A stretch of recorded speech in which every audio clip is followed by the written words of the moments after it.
Hi everyone, let's make मिठो dry fruit laddu with me.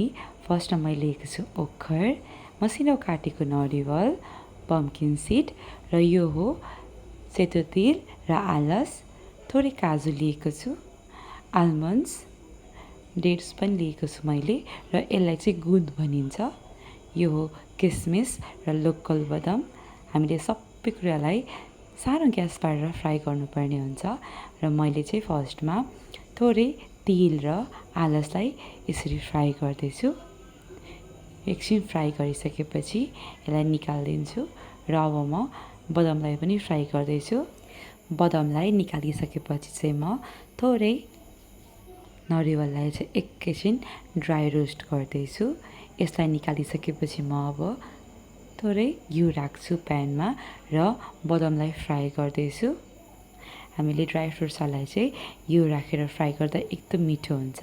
त्यसै गरी मैले काजुलाई पनि फ्राई गर्दैछु र अब पम्किन सीडलाई एकछिन रोस्ट गरेपछि म यसमा किसमिस एड गर्छु र किसमिस एकछिन भुटिसकेपछि यसलाई निकालिदिन्छु र थोरै घिउ राखेर गुन्दलाई पनि फ्राई गर्छु। यो चाहिँ एकैछिन फ्राई गर्नु बित्तिकै यसरी फुलिन्छ र यो रेडी भइसक्छ।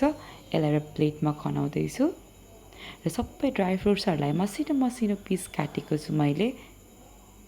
यो काटिसकेपछि चाहिँ अब म डेट्सलाई पनि एकछिन फ्राई गर्छु। मैले प्यानमा थोरै घिउ राखेँ र यो डेट्सलाई पनि काटेर यसरी म्यास गर्दै गर्दै एकछिन फ्राई गर्दैछु। यो रेडी भइसकेपछि चाहिँ म सक्खर थोरै घिउमा पगाल्दैछु।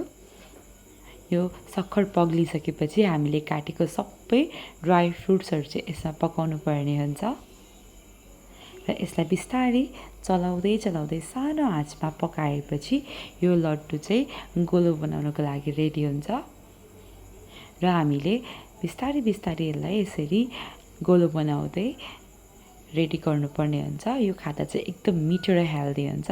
Thanks for watching.